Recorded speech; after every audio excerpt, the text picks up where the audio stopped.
All right, well, day minus 76 days ago. What a week it has been. Um, yeah, it's kind of been it was kind of a shit week. Just several very annoying, stressful things kind of all happening at once. And yeah, I don't know, man. It's fine. But yeah, went to a birthday party last night. That was nice. Another musician too, so that's cool. Although he wanted to jam, and I'm like, I don't jam. I don't jam. I'm not a jammer. I just not. I've never been a jammer. I've done improvised music before, but I don't use a piano. You know, like I don't play an instrument. I use like electronics and shit, pedals and loops and weird things like that. So yeah, like I felt bad because he got his guitar out and he's like, "Let's jam," and I'm like, yeah, no, I'm sorry, bro. I hate to disappoint you, but I'm not that kind of musician." But he's so cool though. He's a really good songwriter. Anyway, yeah, so that was cool. One of the things that's interesting about the music world is like, and this is true in the art world too, you know, in a lot of these creative scenes, I'm always surprised and this didn't happen, which is why I liked it, is because a lot of times when I've encountered other musicians or music artists or whatever, like there's a lot of gatekeepy kind of things going on. Like there's a lot of gatekeepers, and you know, but not every scene's like that. Some scenes are so fun as soon as you show up in them, you know, like very specific scenes usually, you know, like the metal scene, like experimental electronica scene, like those are great scenes, you know. But then you get into like the indie scene, you know, you start getting into like the pop scene, and not as nice, not as friendly, not as like welcoming to other people who are into the same thing as you. So certain like genres did seem to like generate a kind of culture of like antagonism between artists that I don't think other genres do. Like there were some scenes that were so welcoming and open, but then, you know, the grungy noise scene out in Jamaica, Queens, or wherever the hell it was, you know, very like hostile to outsiders.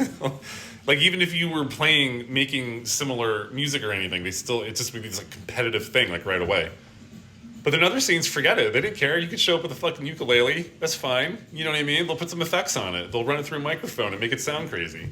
You know, if you go to the experimental scene, like they're really open to people, you know, joining in and enjoying it and having fun, even though you may be making the darkest, scariest music you've ever heard in your life. You talk to the artist and they're like, yeah, I just felt like, you know, bringing some positive affirmations into the world, you know? It's like the intent of the artist is so different sometimes from the aesthetic, you know? So yeah, anyway, I'm just digging into the fucking Richard Middleton book. I'm like 10 pages in. Okay, hold on, I gotta take a call. Okay, so the Richard Middleton book is so wild. So right now we're talking about, I'm just in the intro. So he's kind of going over some broad topics right now, and the first one he's talking about is the sort of like origin of like the scene of like comic operas that happened around like the end of the 1700s, beginning of the 1800s. And would include like things like minstrel shows, which were kind of getting imported and exported from England to America and back again. So like it's not super clear where it really started. It kind of is like, it was kind of bouncing back, starting somewhere and then getting exported over to America and then back again. And so it was kind of like this exchange going on, you know, this like racist, you know, entertainment exchange. And what's interesting about it is, you know, when you look at the comic operas, a lot of them are built out of kind of like old, like Irish sort of style songs and tunes, along with other things, but the main point being that like a lot of the imagery and music is actually a conglomeration of different caricatures of poor people and lower class people. So like it kind of merges them all together. So that's why you have like someone in blackface who's actually singing an Irish song, or like an Irish tune that they redid to have different words and lyrics and tell a different story, but it's like a familiar tune that everybody knows, right? Which is really common back then. So it's really fascinating that it's like, because basically these were written by and produced by bourgeoisie, you know, like upper middle-ish class people. And so this was their take on the lower classes. And because they don't really distinguish between any of them that much, they kind of all blurred together. And so you get these crazy comic operas that a lot of them were about class and about race, which were pretty much locked in together at that point. You know, like having blackface was representation of poor. Like that was the like avatar of the lower class, right?